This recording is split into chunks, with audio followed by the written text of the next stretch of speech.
Bonjour à toutes et à tous. Bienvenue à l'École nationale supérieure des beaux-arts de Lyon. Je suis Morgane Labarre, le directeur de l'école, fraîchement arrivé. Je suis arrivé il y a 3 mois. Je suis historien d'art et enseignant, moi, hein. Ça fait une dizaine d'années que j'enseigne l'histoire de l'art et je suis accompagné aujourd'hui de Nathalie Piron, qui est directrice adjointe études et recherches, à ma gauche, et de Kirsten Murphy, qui est professeure d'enseignement artistique à l'école et coordinatrice de la première année. Alors, en quelques mots, on a préparé un petit diaporama pour vous présenter l'école. Là, les chiffres clés que vous pouvez aussi retrouver sur le site internet de l'école si vous allez dessus. Le bâtiment est très grand, c'est 10 000 mètres carrés. Environ 310 étudiantes, ça dépend des années bien évidemment.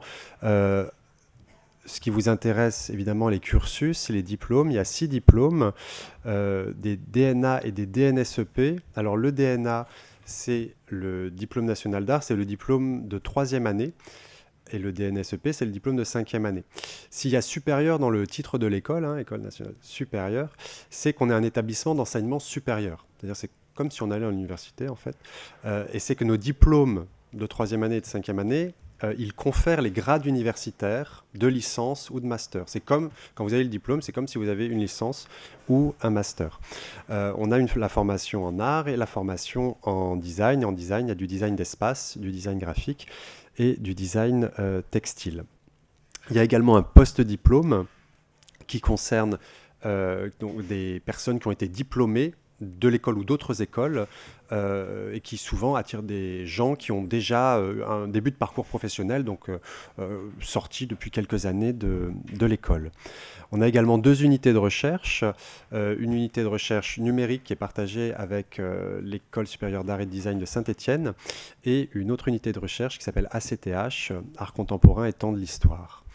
Donc c'est le l'ENSBA de Lyon, c'est plus de 100 personnes au total en termes de personnel, si on compte toutes les équipes confondues. Les pôles de production, je vais y revenir. 2 galeries d'exposition, et on vous invite, alors c'est prévu dans les tours, mais à aller vous perdre un petit peu dans l'école. Il y a le réfectoire des nonnes, qui est l'espace le plus visible quand vous traversez la cour, mais il y a aussi les galeries d'essai, galeries d'accrochage au 3e étage. Voilà. Et ensuite, pour ce qui est donc la bibliothèque qui est très richement fournie, des prix, des conférences toute l'année, des expositions, des projets hors les murs, des workshops, ça, comme dans toute école d'art qui se respecte. Rapidement, le schéma des cursus. La première année, Kirsten en parlera mieux que moi, elle est commune à la formation en art et en design, il faut le savoir, c'est vraiment très important. C'est une première année indistincte ou indissociée.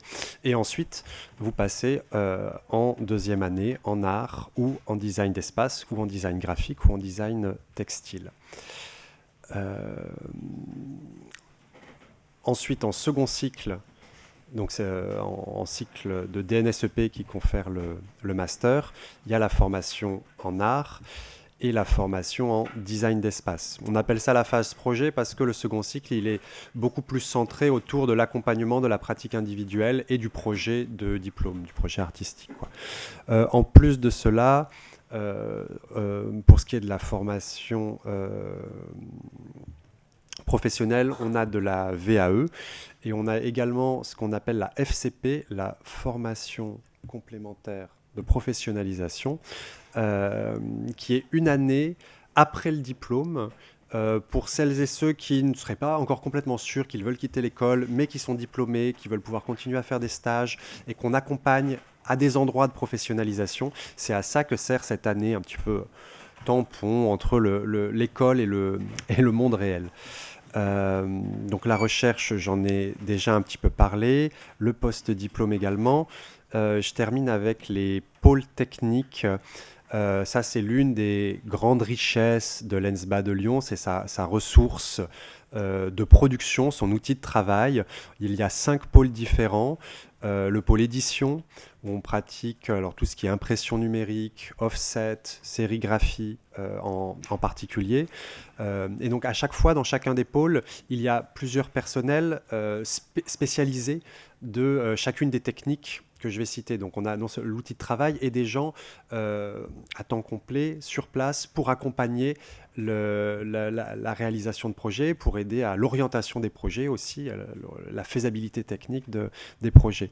Donc le pôle photographie, on pratique aussi bien le numérique que l'argentique. Le pôle image-mouvement, on pratique aussi bien la vidéo que le Super 8 et les techniques de film. Le pôle volume, où il y a le bois, le métal, la résine, la céramique, bien sûr, et le pôle numérique avec le labo NRV. Voilà pour disons les caractéristiques techniques, la présentation générale. Je voulais insister sur le fait, puisque vous destinez, si vous êtes là, à des études en école d'art. Les écoles d'art et design sont des endroits où on articule, et c'est vraiment leur singularité dans le paysage de l'enseignement supérieur, on articule la théorie à la pratique, toujours. Il y a de la théorie, il y a de la pratique, et il y a, autant que possible, les deux articulés, les deux pensés ensemble. C'est des écoles où on fait et où on pense en faisant aussi. C'est des écoles qui sont, en tout cas on les veut, aussi inclusives que possible. On a une grande sensibilité à l'endroit de toutes les formes de discrimination, qu'elles soient de genre, d'orientation sexuelle, ethno-raciale.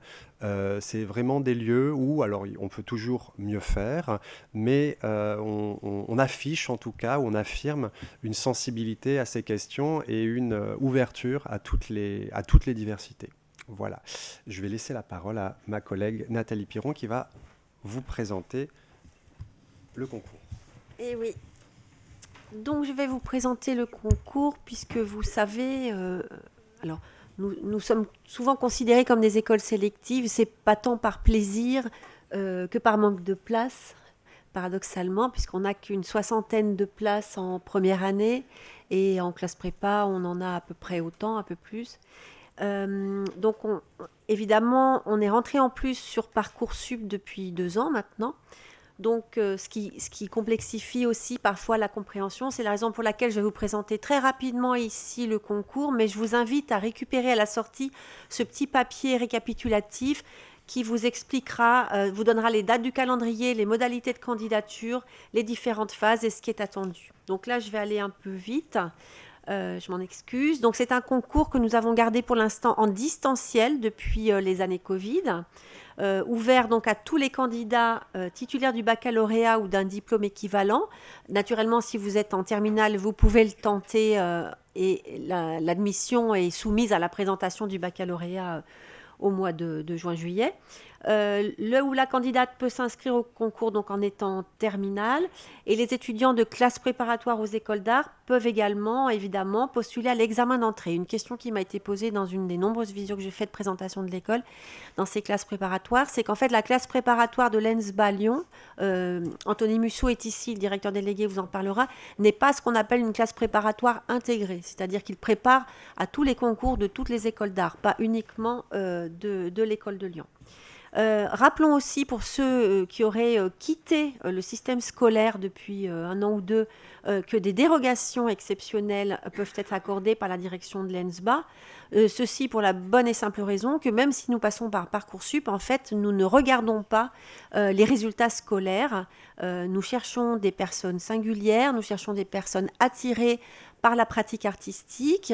Nous cherchons des gens qui ont envie d'expérimenter, qui ont envie de se lancer dans une pratique d'auteur, qu'elle soit en art ou en design. Et c'est vrai que nous ne regardons pas, ou en tout cas nous ne récupérons pas les notes qui peuvent être parfois demandées pour d'autres écoles sur Parcoursup. Le concours d'entrée, vous le verrez, se fait en 2 temps. Une épreuve d'admissibilité où on vous demande une lettre de motivation et un dossier artistique qu'il faut préparer en amont, et une épreuve d'admission, entretien en visioconférence avec le jury. Donc en gros, le calendrier, je vous le mets là sous les yeux. Pardon. Donc, évidemment, vous savez que Parcoursup est ouvert jusqu'au 13 mars pour la formulation des vœux. Et à partir du 2 avril, vous pouvez encore compléter les dossiers et confirmer les vœux. Et nous ferons donc des présélections à la suite de cette confirmation et nous enverrons vers fin avril un mail pour ceux qui seraient retenus pour la deuxième phase qui pour nous est un entretien en visioconférence des candidats présélectionnés. Ce sont les mêmes jurys, enfin on essaye que ce soit les mêmes jurys au premier et au deuxième tour, de façon à ce que les jurys de deuxième tour connaissent déjà un petit peu votre portfolio. Et puis, on essaye de faire des jurys composés, hommes-femmes, autant que faire se peut. Et puis aussi art et design, puisqu'il y a des étudiants qui présentent l'école pour les options design et d'autres pour les options art. La modalité d'inscription, donc vous le retrouverez sur le petit papier, se trouve à la fois sur Taiga et sur Taiga, qui est notre application pédagogique. C'est là où vous allez déposer vos pièces, la lettre d'intention, qu'on espère ne pas sortir de ChatGPT, même si on en aura certainement, mais au moins qu'on puisse vous connaître à travers cette lettre, hein, que ce soit une lettre un peu personnelle. Un dossier numérique artistique, ce qu'on appelle le portfolio, et puis un PDF d'une page A4 d'un montage de 3 visuels dont je reparlerai tout à l'heure, qui remplace en fait l'ancienne épreuve de culture générale qu'on avait auparavant quand on faisait les concours en présentiel. Donc important, le dépôt se fait bien sur les 2 endroits, Taiga et Parcoursup. Épreuve d'admissibilité. Et donc j'ai dit, hein, le dossier artistique, ça vous le retrouverez, hein, maximum 50 mégas, 15 pages maximum, tout médium accepté, y compris des liens vers des plateformes vidéo comme Vimeo. Par contre, essayez de caler les vidéos sur 1 ou 2 minutes. Hein, les jurys ne vont pas pouvoir regarder 20 minutes de vidéo. Ça peut être des vidéos aussi qui retracent une performance que vous avez pu faire. Hein. Ça peut être aussi un petit film que vous avez monté vous-même. Et en tout cas, ce portfolio doit montrer vos qualités plastiques, vos désirs d'engagement dans un devenir artiste ou designer. Et puis, le montage de 3 visuels, ce sont des œuvres qui ne sont pas de votre production. Ce sont des œuvres soit d'artistes, soit de cinéastes, soit des couvertures de livres qui vous ont marqué, ou des affiches de films que vous avez vues dans l'année, ou des images de BD, ou des vues d'exposition que vous auriez pu visiter. Et on vous demande un tout petit texte d'une dizaine de lignes, d'une part pour les resituer, et d'autre part pour nous expliquer pourquoi ces références comptent pour vous. Voilà. Donc, les épreuves d'admission, j'ai dit, une fois que vous êtes admissible, vous avez des épreuves en distanciel les 6 et 7 mai, où là, vous pourrez venir éventuellement, parce qu'entre le dépôt du dossier et puis le mois de mai, vous avez pu faire 2, 3 ou 4 travaux ou 5 travaux de plus qui peuvent vous compter pour vous et que vous avez envie de présenter au jury. Donc, il faudra ce jour-là les amener, les présenter. Alors, pour la présentation des travaux, vous pouvez, bien sûr, ça sera probablement sur une application Meet. Donc, vous pouvez partager votre portfolio ou partager des images. Il faudra juste être bien rodé parce qu'on sait qu'avec l'anxiété du concours, en fait, il faut que ce soit bien préparé, en fait, cet entretien, que techniquement, vous ayez une bonne connexion, que vous puissiez, vous sachiez comment partager le dossier ou comment partager les images de ce que vous voulez ajouter. Donc, on accepte 5 travaux de plus au maximum entre le temps du dépôt et le temps de l'entretien.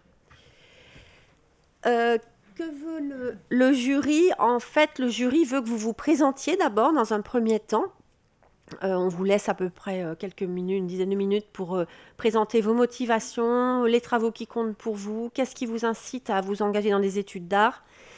Et ensuite, on va vous poser des questions sur vos centres d'intérêt et vos champs de curiosité. Il est très important d'avoir une curiosité pour l'actualité de l'art. Hein. Grosso modo, vous savez tous plus ou moins dessiner si vous vous présentez dans une école d'art. Par contre, tous n'ont pas la même curiosité pour l'actualité de l'art. Hein. Et ça, c'est très important puisque s'inscrire dans une actualité de l'art, ça suppose qu'on connaisse aussi de quoi elle est faite, qu'est-ce qui l'entoure. Ça peut être aussi précisé si vous avez un engagement dans une association ou des sujets qui vous tiennent à cœur ou une autre pratique artistique, je ne sais pas, la musique, la danse à côté. Donc, n'hésitez pas à le mentionner. Et puis, également, On va vous demander, bien sûr, on va vous poser des questions sur les travaux en essayant de savoir qu'est-ce qui a été fait de façon dirigée en classe ou qu'est-ce qui a été fait de façon autonome. Et normalement, vous devez pouvoir les présenter. Les pratiques, donc j'ai dit, peuvent être multiples. Et ensuite, au niveau du jury, le jury porte son attention sur la pratique, quel qu'en soit le niveau, l'attrait pour la conception, le désir, le plaisir de faire, de fabriquer, d'expérimenter. Il faut que votre portfolio le montre aussi.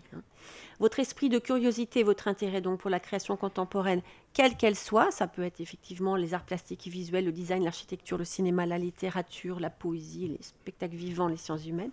Votre ouverture donc à l'actualité, aux questions sociales, environnementales, techniques et culturelles, vos éventuels engagements et, j'insiste, et c'est pour ça que nous sommes heureux de vous voir aujourd'hui, votre connaissance des cursus de l'ENSBA. Parce que ce qui fait aussi la différence parfois dans un entretien, c'est quand on vous pose la question, mais qu'est-ce que vous venez chercher chez nous de spécifique que vous n'iriez pas chercher par exemple à Annecy, puisque nous avons le bonheur d'accueillir la directrice d'Annecy aujourd'hui. Voilà, c'est important que vous soyez renseignés sur quelles sont les options que vous trouvez ici, quels sont les professeurs peut-être qui peuvent vous intéresser, quels sont les axes de production qui ont été montrés ces dernières années dans des expositions de diplômés ou dans des expositions tout court d'options. Donc voilà, renseignez-vous, regardez le site internet, on essaye de le mettre à jour de façon assez régulière, de façon à ce que vous puissiez préparer vos entretiens. Et ensuite, aujourd'hui, perdez-vous dans l'école. Il y a dans tous les ateliers, on a essayé de faire un fléchage, parce que c'est un labyrinthe, cette école, tout le monde se perd. Mais petit à petit, on y arrive, rassurez-vous. Vous avez dans les ateliers design d'espace de Troyes un concours de cale-porte. Vous avez une démonstration de fonte à 15h à la fonderie du pôle volume. Vous avez des jeux de société au labo énervé cet après-midi. Vous avez aussi des expositions au plateau vidéo. Vous avez des expositions, comme on l'a dit, à la galerie d'essai ou au réfectoire des nonnes. Vous avez une sélection de beaux livres et de films d'artistes à la bibliothèque, un rendu de workshop au pôle bois. Et vous avez même une vente de crêpes tout à l'heure pour le goûter. Alors, c'est plus sous la verrière, a priori, c'est devant le réfectoire des nonnes. Voilà. Juste cette adresse mail qui va être l'adresse de votre candidature, candidature@ensba-lyon.fr. Si vous avez une quelconque question, un quelconque doute, n'hésitez pas à poser vos questions à cette boîte mail, le service de la scolarité, ici présent et qui vous attend ensuite pour avoir votre question à la sortie de l'amphithéâtre, vous répondra. Voilà, peut-être pas en temps réel, mais en tout cas assez rapidement. Voilà, je vous remercie.